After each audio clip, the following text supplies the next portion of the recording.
Ladies and gentlemen, let us start the opening session of High-Level Roundtable of WAW 2015. My name is Matsukawa, the Deputy Director of the WAW Secretariat. I'm from Ministry of Foreign Affairs. At the very beginning, I would like to call upon the Minister of Foreign Affairs, Mr. Fumio Kishida, to give us the opening speech. Mr. Kishida, please.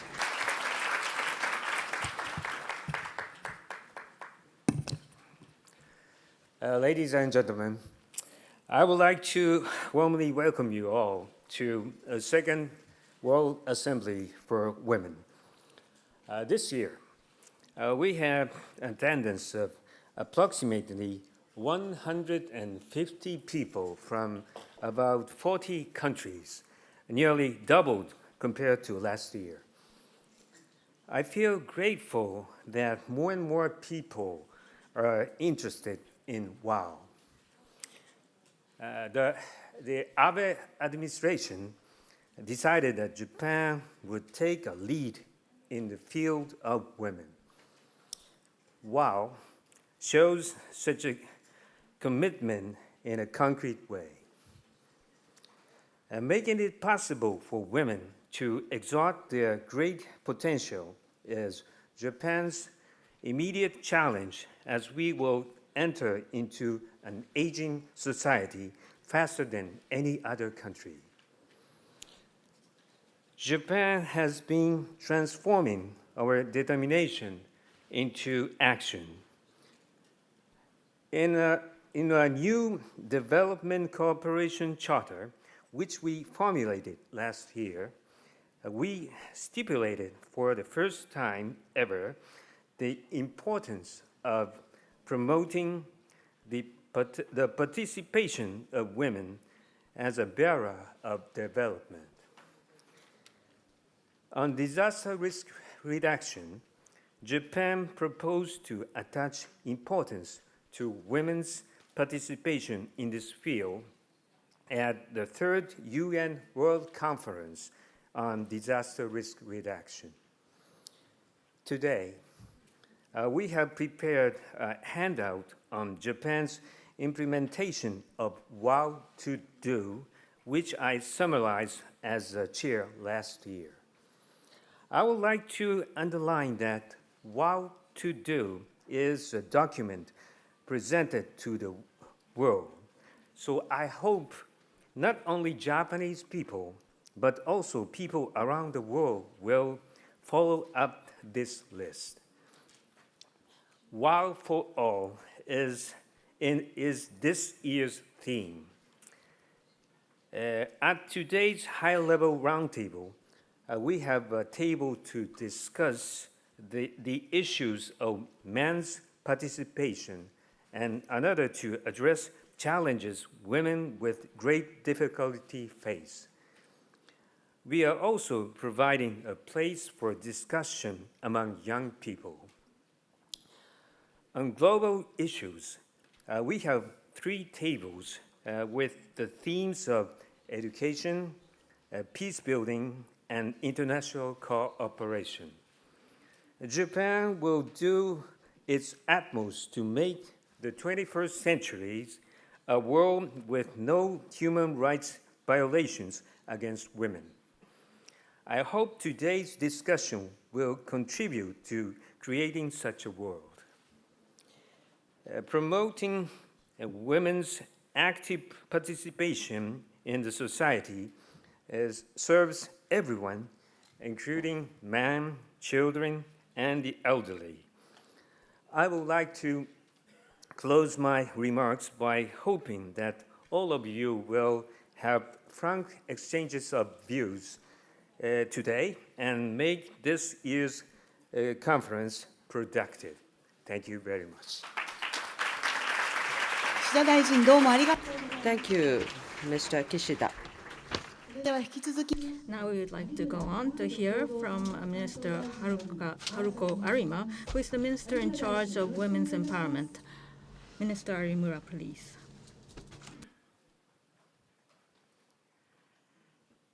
Good morning, honorable guests, ladies and gentlemen. I'd like to begin by welcoming all of you to the World Assembly for Women. I am delighted that global leaders championing women's empowerment gather once again here following their last year's inaugural meeting. This year, I am very pleased to report that Japan is accelerating measures to encourage the active participation of women. As an advocate of empowerment of women, our Prime Minister Shinzo Abe was chosen as one of the 10 heads of state impact champions for an initiative of UN Women's He for She campaign.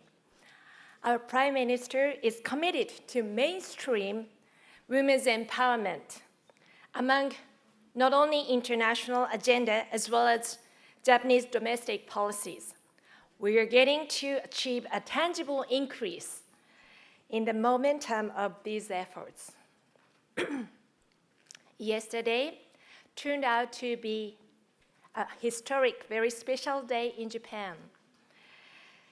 The National Diet of Japan passed the Act on Promotion of Women's Participation and Advancement in the Workplace.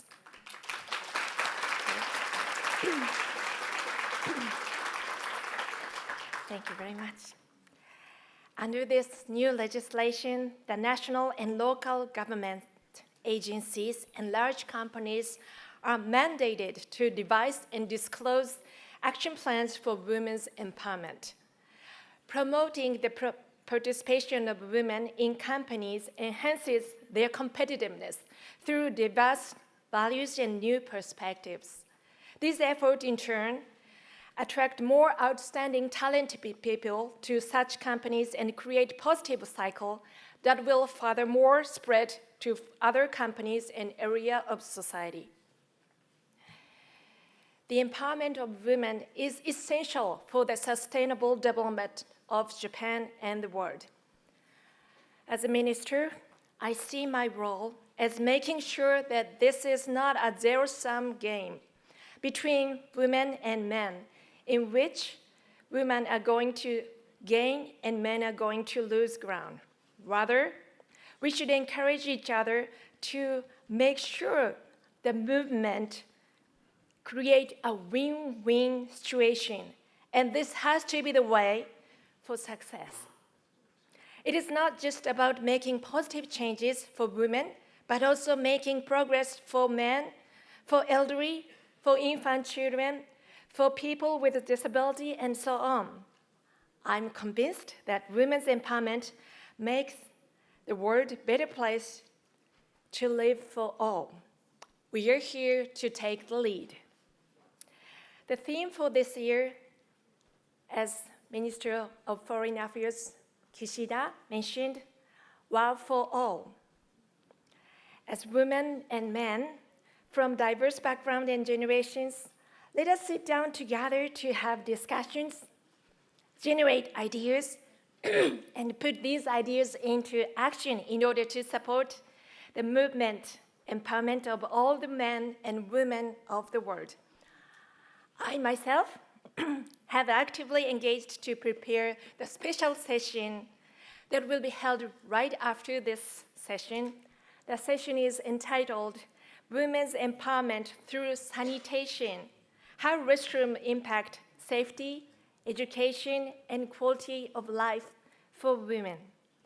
I will start presentation, and the distinguished international guest will discuss how safe and hygienic sanitation facilities promote women's empowerment, enhancing education opportunities for girls, and the prevention of sexual violence. Besides, we will take a glance of how Japanese newest technology can make state-of-the-art cool restroom area, which is environmentally friendly and water safe. That's a must-see session. To honor your precious guest, that session will be free of charge, only for today.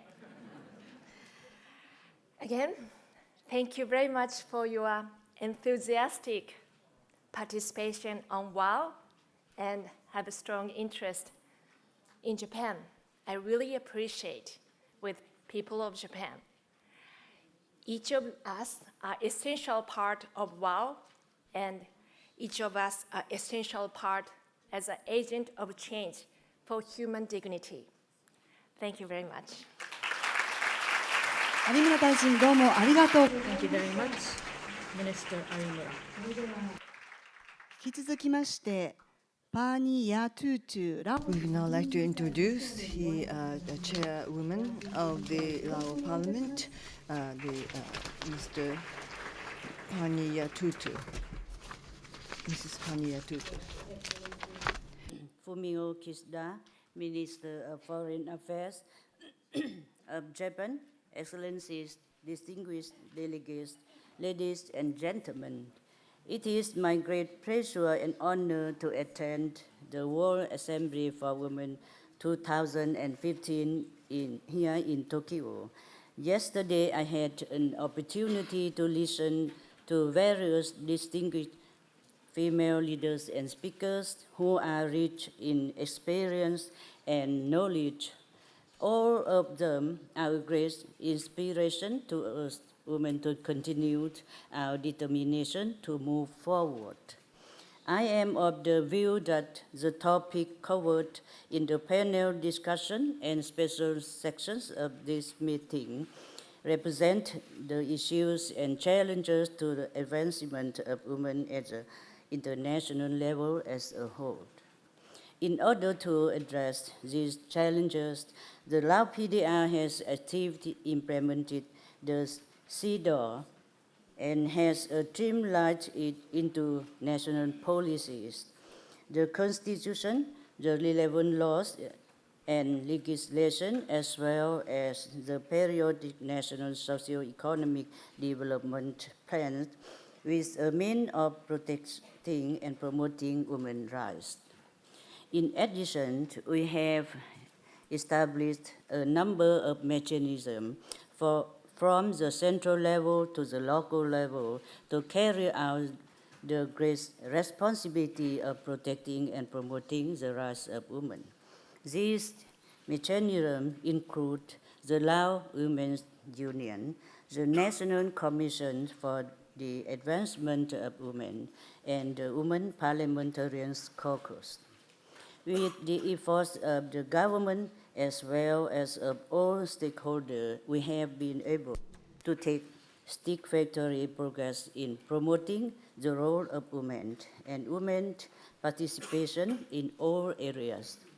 For example, in the political areas, the number of women in leadership and management has been increased significantly, while women's role in the economic area has also been steadily expanding, therefore contributing to generation of income for women and their family and better access for women to sources of funding.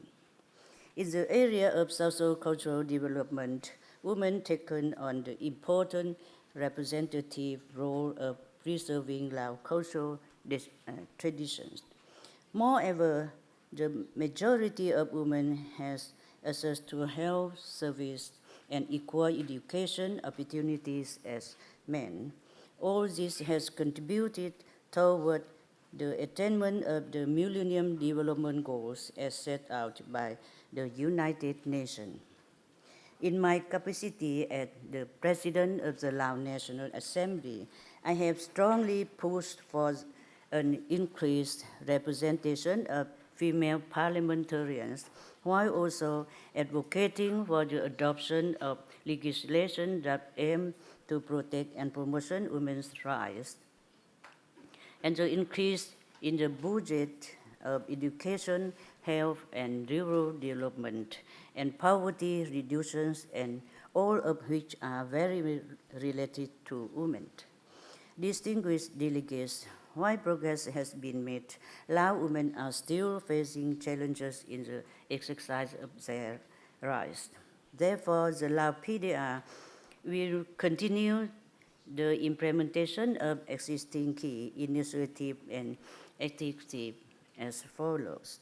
Strengthen capacity of relevant organizations toward the protection and promotion of rights of women and children and the advancement of women gender equality.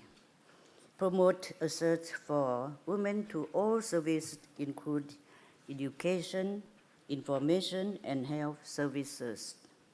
Promote professional and skills development, access to funding, enhance awareness and knowledge of policies and legislation related to the protection and promotion of rights of women, and create a favorable condition for women to participate in all of lives, include in manufacturing and entrepreneurship, civil service, and leadership, such as women parliamentarians and members of the local council. Finally, I would like to extend my best wishes to our chairperson and all delegates for good health and success in your noble task. And I also wish this meeting great success. Thank you. ヤトゥートゥ議長どうも Thank you very much, Mrs. Yatutu. Now we would like to proceed Ms. Men Xiaoxi, Vice President of All China Women's Federation, to give us the speech. Ms. Men Xiaoxi, please.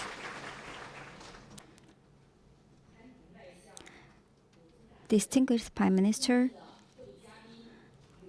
and Minister of Foreign Affairs, distinguished guests, ladies and gentlemen, friends, good morning. It is my pleasure to come to Tokyo to attend the high-level roundtable meeting of the World Assembly for Women 2015, together with all distinguished delegates present here today.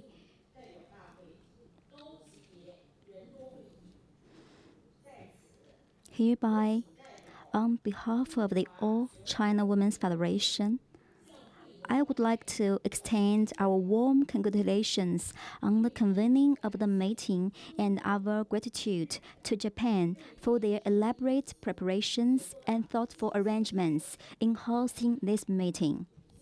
Today, focusing on women and the economy, girls' education, women and peace building, we discuss about new developments of gender equality and challenges women face and the context of globalization. This demonstrates our strength and vitality for pursuing common development. 20 years ago, the 4th World Conference on Women was held in Beijing, laying out a global strategy for gender equality and women's development. During the past 20 years, great achievements have been made worldwide in carrying out the Beijing Declaration and Platform for Action and in promoting gender equality and women's empowerment, which provides us a reason to envisage a great prospect for women's development. Just as we say, a woman president, a woman speaker, many women ministers, and women CEOs participating in this meeting, they are shining stars of the society.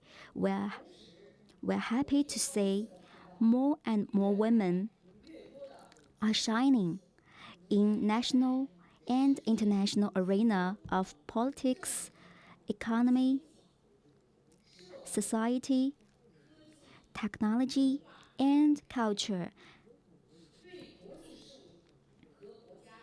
making an important impact on international affairs and national decision-making, and significantly contributing to the promotion of gender equality, socio-economic development, and safeguarding world peace.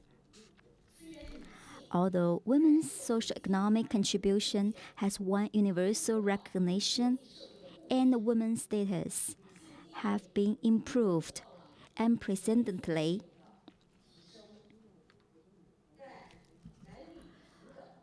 we still have a long way to go to realize the gender equality and women's all-round development.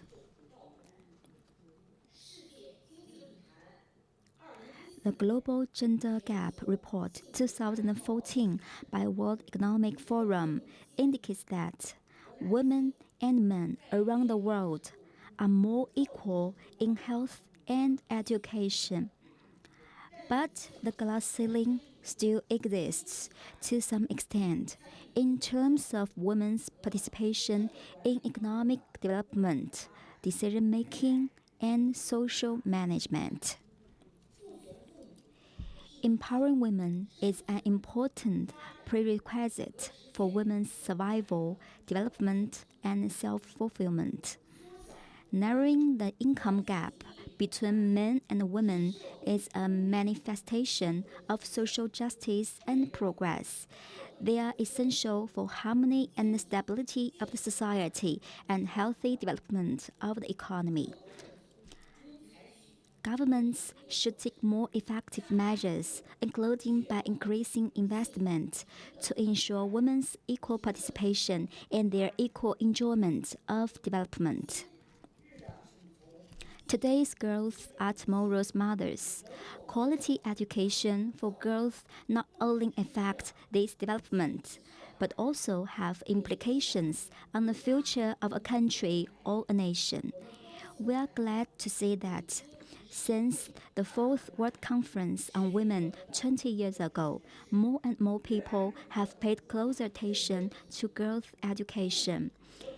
And the educational level of women and girls have been greatly improved. Professor Peng Liyuan, First Lady of China, has been named by UNESCO as Special Envoy for the advancement of girls and women's education in 2014.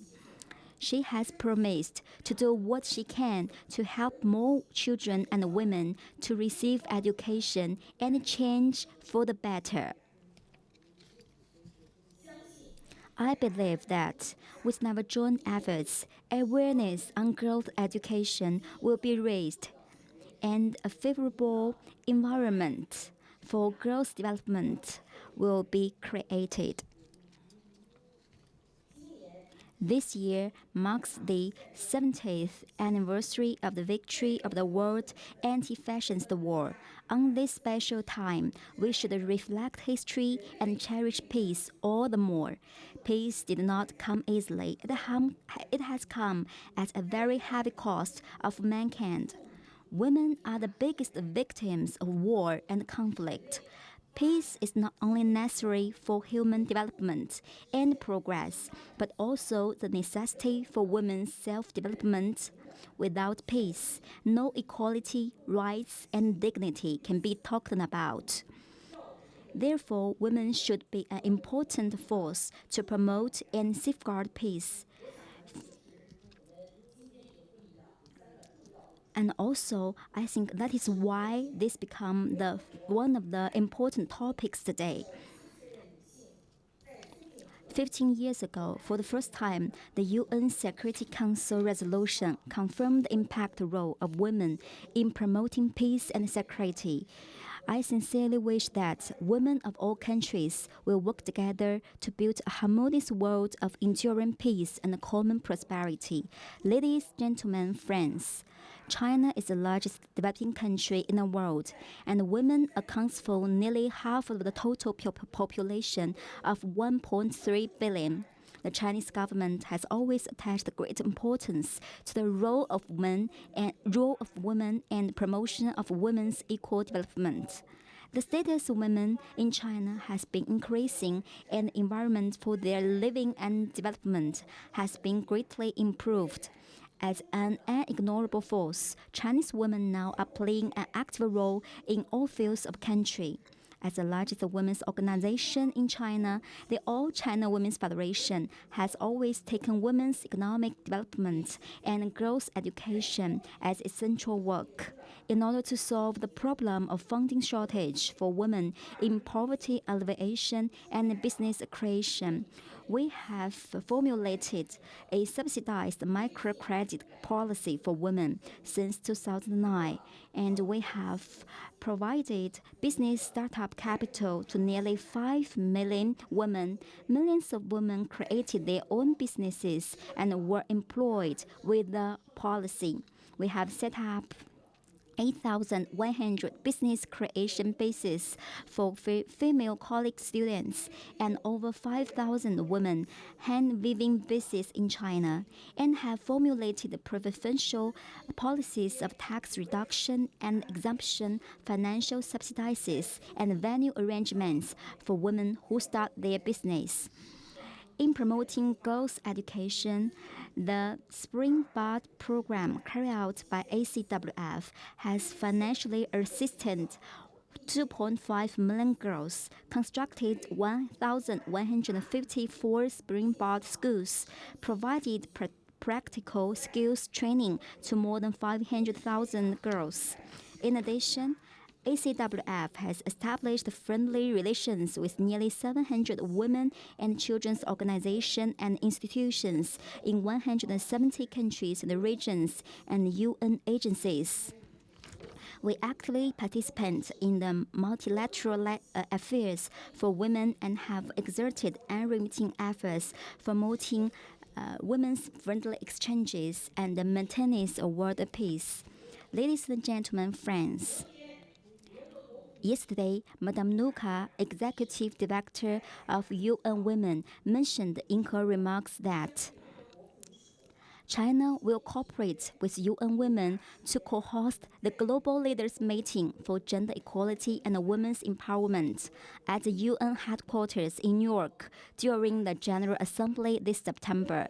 Chinese President Xi Jinping and UN Secretary General Ban Ki-moon will jointly invite heads of delegates, heads of states or governments of all UN member states to participate and make commitment to further implement the Beijing Declaration and Platform for Action and the post-2015 development agenda.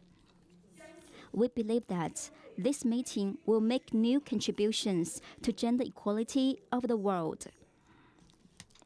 Let us work together, promote exchanges and cooperation, enhance friendship and mutual trust, keep on with our efforts in the future, and make greater efforts to promote gender equality and peace and development around the world. I wish the meeting a full success. Thank you for your attention. 主席、どうもありがとうございました。Thank you very much, Mrs. Meng. Now we would like to hear from Mrs. Zaid Hawa Bangura, who is the Special Representative of the Secretary General on Sexual Violence in Conflict. Mrs. Bangura, please. Excellencies, distinguished guests, ladies and gentlemen. It is a great pleasure to join you once again this year for the World Assembly for Women. I would like to extend my sincere gratitude to Prime Minister Abe and the government of Japan for hosting this unique symposium as part of an inspired vision to create societies where women shine. I applaud the personal passion and political commitment of Prime Minister Abe to the cause of gender equality and women's empowerment. The policy that has been dubbed Womenomics, pursued by the Abe administration, set a powerful example for other nations, and I believe holds great transformative potential. When the barriers to women's full participation in the economy are dismantled, growth is higher and development is more inclusive and sustainable. In short, it pays to invest in women.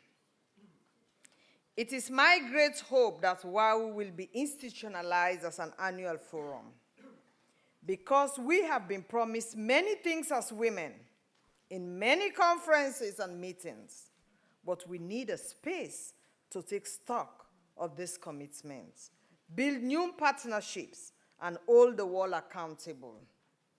It is historically unprecedented that a male head of state has made women's rights his signature issue. Mainstream throughout his domestic and foreign policy. And I believe we must seize that opportunity, because where there is a political will, there is a way.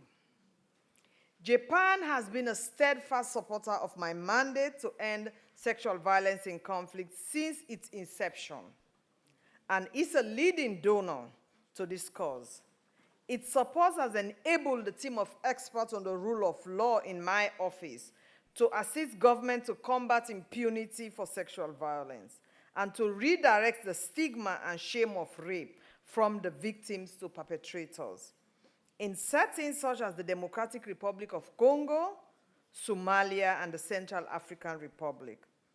This has had a tangible impact in terms of increasing the number of prosecutions for sexual violence crimes, and we know that prosecution is also a form of prevention. We meet in a milestone year for implementation of the Millennium Development Goals.